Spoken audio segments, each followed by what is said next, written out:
Hello, person watching this video. My name is Nico Neko, and today I'd like to take you back to the past. More precisely, I'd like to travel back to 1998, a very special year for me. This video is the first in a little series I'd like to call Let's Remember Pokémon. Over the course of this series, I'll be thinking back on how I experienced Pokémon from its launch in 1998 to the early 2000s. How did you first hear about Pokémon? Which episode did you first see? Who was your first starter? Where were you in life when you discovered this wonderful game? Let's sit back for a moment and take the time to go back to the past. Let's travel back to 1998. 1998. Where should I even begin? For most people living in Quebec during that time, 1998 is a year remembered for the intense ice storm that we got at the beginning of the year. Power lines came crashing down under the weight of the ice, and houses went several weeks without power. The roads were frosted all over, schools and businesses were closed, and it overall felt like the world had stopped turning for a long time. During that year, I was finishing my 4th year at elementary school and beginning my 5th. Up until this point, I had mostly been a Super Mario Bros. Fan. I remember reading the Super Mario Adventures comics in Nintendo Power and falling in love with the art style and stories, to the point where I got some friends to reenact these stories with me in front of the class in form of little plays. I would draw the Super Mario Bros. All the time and make my own little comics, as well as playing pretend with some of my old friends. The good old days of playing every single character except for Mario. My friends always wanted to play Mario. Weird, huh? Who did you play when you were a kid?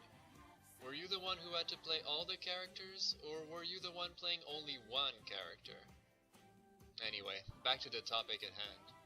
Summer 1998, more precisely, August 1998. School was about to start again, and my issue of Nintendo Power had not arrived yet. Normally, the magazine would come at the beginning of the month, but for some reason, August was nearing its end and I still hadn't received volume 111. On the last weekend before school began, I finally received it. Volume 111. I never expected a magazine could change my life so much. Volume 111 seemed like a normal issue at first, but then I noticed its unusual weight. Inside the magazine was another mini-magazine called Pokémon Power. Right away, I was intrigued by this odd little publication. Why did Nintendo Power go through the trouble of making something so special? The cover certainly had caught my attention. I wasn't used to seeing the anime art style at the time, having only seen it in Dragon Ball or Sailor Moon. Seeing red on the cover, I recognized the style seemed similar to these shows, but something had caught my attention a lot more. Just who was this little creature with the pink cheeks? Something inside me had been born without me even realizing it. I just had to know what this little monster's name was and what this strange little magazine was about. I opened it up and I was greeted by an introduction to the world of Pokémon. English is not my first language, and trying to understand all of it right away was impossible. I did understand, however, that I was dealing with what seemed to be a Game Boy game with top-view graphics, similar to Link's Awakening and Harvest Moon, and that the game was about creatures called Pokémon, monsters who became like your pets after catching them in a ball. There were towns, fields, forests, caves, a huge world to explore. I wasn't too sure what the game was like from the tiny screenshots, but the Pokémon art in the little book was really getting my attention. Something else caught my attention even more. The comic. In Pokémon Power, there was a comic adaptation of the anime episodes. I remember starting to read this comic and finally seeing Pikachu. I distinctly remember seeing that little guy for the first time and just feeling my heart melt. How could a little monster be so lovable? I remember showing Pokémon Power to a friend when school started, and telling him how curious I was about this new thing. No one at my school had the slightest idea what Pokémon was, and this was not surprising. In my little town, we had a special cable distributor called Kojiko. The channel lineup was extremely limited, and because of that, we didn't get a single channel with Pokémon. Not only that, but I was the only kid in my class with a subscription to Nintendo Power. I had no one I could ask about what this mysterious new game and cartoon was. I could only imagine it. The September issue of Nintendo Power came in a week later, and with the second volume of Pokémon Power, but sadly that issue didn't answer any of my questions. It just made me more curious. It wasn't until later September that my questions would finally be answered by the visit of a dear friend. On that fateful rainy weekend, my friend John Eric paid me a visit. It was a stormy and gray weekend. I was excited because my friend John Eric was going to come over for the entire weekend. John Eric was a friend I had met 2 summers back while at summer camp, and a dear friend of mine. He didn't live as close to my place as my other friends, so I rarely got to see him, but when I did, I was always overjoyed. I remember waiting all Saturday morning for him to arrive. I knew he couldn't come over before the afternoon because of karate class, so I had lunch before he showed up. When he arrived, he was carrying a small Toys R Us bag. I wondered what it was, and he told me that since he had gone up a belt and did well in karate class, his parents had bought him a new game. The game was Pokémon Blue version. I distinctly remember the feeling of excitement that overwhelmed me. "You know about Pokémon too?" I was shocked. Why hadn't I thought of asking John Eric about Pokémon before? He asked me if I wanted to start a new game with him, and I agreed wholeheartedly. I had a Super Game Boy cartridge, so we'd even be able to play on my TV. We went upstairs to the small playroom where my SNES was hooked up, and with the sound of the rain hitting the metal roof of my parents' house in the background, we booted up Pokémon for the first time.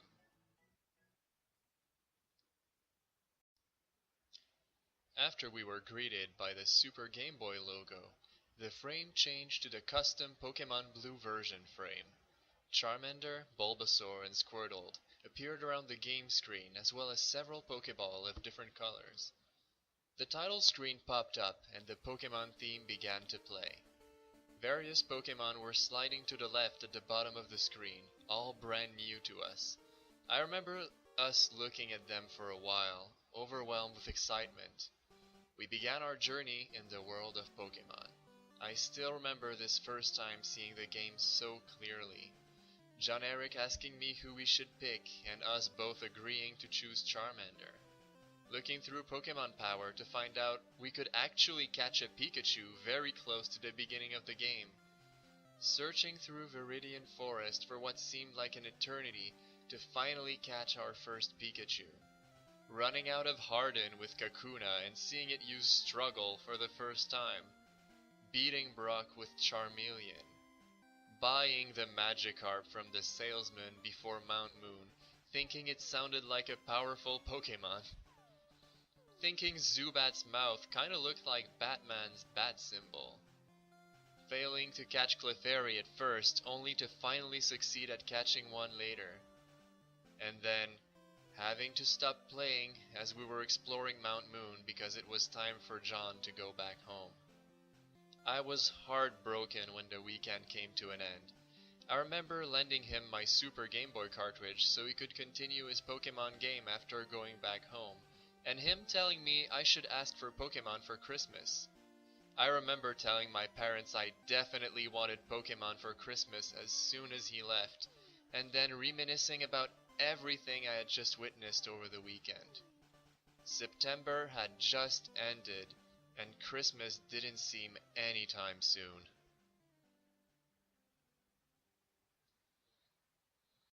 The following months were, in a certain way, my introduction to hype.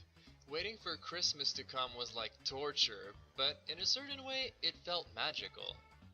I remember anxiously awaiting the following issues of Pokémon Power.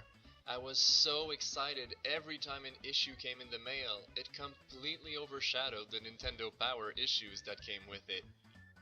Every time an issue of Pokémon Power came in, I would carefully look through it, absorbing every bit of info I could. I also kept reading the anime comics over and over again.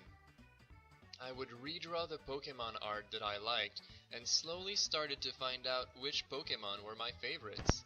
By that time, I had spoken about my excitement for Pokémon to my friend Simon, and he seemed to share my enthusiasm. We both began a project where we would each create small notebooks in which we drew our favorite Pokémon and color them. I remember how impressed I was with his drawings of Cubone. I also clearly remember his favorite Pokémon being Caterpie at the time. December finally came, and my excitement was at an all-time high. A few days before Christmas, on a snowy Friday evening, my childhood friend Timothy paid me a visit. He was back from Toys R Us, and his mom had bought him his Christmas presents a bit early because they were about to leave for his grandma's place. Long story short, he would be gone during all of Christmas break visiting his grandma. He showed me the two games he had gotten for Christmas: The Legend of Zelda Ocarina of Time and Pokémon Red version. I was so excited at that point. He agreed to show me the beginning of his Pokémon game, and once again I got to see this wonderful game in action. Seeing it again after all this waiting was crazy, especially since I knew I was about to get the game as well. We didn't play Pokémon for long, however, because Timothy was excited to try out Ocarina of Time. I remember watching him play Zelda, and while I found the game interesting and impressive, my mind was overwhelmed with thoughts of Pokémon. For this reason, every time I hear the Kokiri Forest music, I now think about Pokémon and Christmas time. He finished the Deku Tree dungeon, and it was time for him to go. He left for Christmas vacation, and I was left alone, thinking about one crucial thing. Which version should I get? With the Kokiri Forest music still playing in my head, I sat down at the kitchen table next to my father, and took out the 5 Pokémon Power issues I had so far, as well as the notebook containing the drawings of all my favorite Pokémon. It was time to choose which version I wanted. I had thought up a simple process. Going through Pokémon Power, I would check to see which version each of my favorite Pokémon appeared in. If one of them was version exclusive, I would make a note next to its drawing in my notebook. When this process was done, all I had to do was count how many of my favorite Pokémon appeared in each version. Whichever version had the biggest amount of my favorite Pokémon would win. I went through the whole process and ended up with a dilemma. Most of my favorite Pokémon were in the red version, but there was a major problem. Meowth only appeared in the blue version. I was torn. What was I supposed to do? I then remembered something. John Eric had the blue version. With that realization, I had come to a conclusion. I would get the red version and trade with John Eric as soon as I could. Christmas was 2 days away, and my dad, who had been sitting next to me the whole time I was going through this process, told me that the next day he would take me Christmas shopping. We would go buy a Game Boy Color and Pokémon. Overjoyed, I think I thanked my parents a million times. I went to bed and put my Pokémon notebook on my bedside table. I don't think I ever felt this eager for the next day to finally come. December 23rd. It was another snowy day, and when the afternoon came, it was time for my father and I to go Christmas shopping. All the family presents had been purchased by that point, so the only thing we needed to focus on was finding a Game Boy Color and a copy of Pokémon Red version. I remember how light my heart felt that day, when we left home. Christmas music was on the radio, the streets were covered in snow, and I was on a car trip with my dad. I was on my way to get the one game I had been waiting for since late September. We made it to Toys R Us and went to the electronics section. They still had plenty of Game Boy Color consoles, but something struck me. Both versions of Pokémon were sold out. This had never happened to me in the past. I remember my father buying the Game Boy Color and then using the public phone outside Toys R Us to give my mother a call. She told him there was no rush and that we could try different stores. My hope was restored, and we made our way to the big mall. Out of stock. My heart was beginning to feel heavy. I remember my father asking if there were other stores nearby, and we tried a couple more. Out of stock. Out of stock. Just out of stock. I was feeling empty at that point. My parents had been so nice, planning to get me a Game Boy Color and Pokémon. And my dad had driven around in that snowy weather with me just to try and get the game. I couldn't complain or look grumpy. We were about to go visit the family. My father told me that he would check after Christmas and try to get the game again. I thanked him. We headed back home. I had a Game Boy Color. I should have been happier. It's at times like this you realize that you're lucky and that you shouldn't complain. Christmas was slightly bittersweet. I only remember spending Christmas night thinking about Pokémon. I would look at my Game Boy Color for the next few days thinking, soon you'll get some use. January 1999. Christmas vacation was over, and it was time to go back to school. For my father, this also meant going back to work. It was a sunny Monday, and I was happy to hang out with my friends again. During lunch break recess, I remember one of the two ladies responsible for watching over the schoolyard came to see me. She told me that the principal had gotten a call for me and that I needed to head inside to go answer. I remember walking to the principal's office feeling anxious and afraid. What was that all about? I answered the call, and it was my dad. Hey, Nico, I went to Toys R Us on my lunch break and got you Pokémon Red. I was stunned. I don't know if hearing good news like that had ever made me this happy. I walked back outside, and I remember jumping for joy like a dork. I told my friends I would finally get Pokémon, and the rest of the day felt like a dream. The afternoon class went by surprisingly fast, and I finally headed home. I felt like I was walking on air. During that time, my mother still worked downtown. It was quite far from my hometown, and she needed to take the train on her way back. My dad would pick her up at the train station in the evening, and they would come home around 7 p.m. That meant that from 3 p.m. after school until 7 p.m. I was always alone at home, making dinner for myself and usually watching Télétoon until they came back. That evening, these 4 hours of waiting seemed to take forever. When my parents arrived, they not only had a copy of Pokémon Red version, but they also had bought my favorite kind of chocolate cake. I was in heaven. I don't know how many times I thanked them. I was the happiest kid in the world at that moment. I had cake with my parents, and after that, it was time. Time to unwrap that Pokémon game. Time to begin my very first journey into the world of Pokémon. I still remember that first evening playing Pokémon. Normally, on school days, I would go to bed around 9 p.m. at the time. That night, however, my parents told me that since I had just gotten the game, they would allow me to stay up until 10 p.m. Not only that, but my dad had installed a lamp hooked directly at the head of my bed. That meant that I could sit comfortably in bed and play Pokémon on my Game Boy Color with optimal lighting from that lamp over my shoulder. I sat in bed and booted up the game. Right from the start, I knew I wanted to choose Charmander. The only part of the game I had seen was the beginning all the way to Mount Moon, and I was ready. I chose Charmander and headed straight for Viridian Forest. It was time to catch Pikachu. My Pikachu. This is when I learned the hard way that certain Pokémon were difficult to catch. Pikachu just wouldn't show up. I kept walking around the forest, seeing 10 p.m. getting closer and closer, and I just couldn't find one. My very first night of playing Pokémon was me searching for Pikachu. And I loved it. I went to sleep without catching that elusive little rodent. I made a promise to myself that I would catch him for sure the next day. And I did.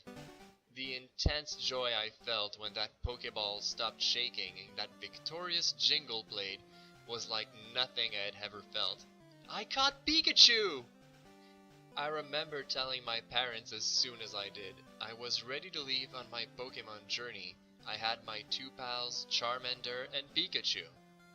The next Pokemon I desperately wanted I knew was much further in the game. Eevee.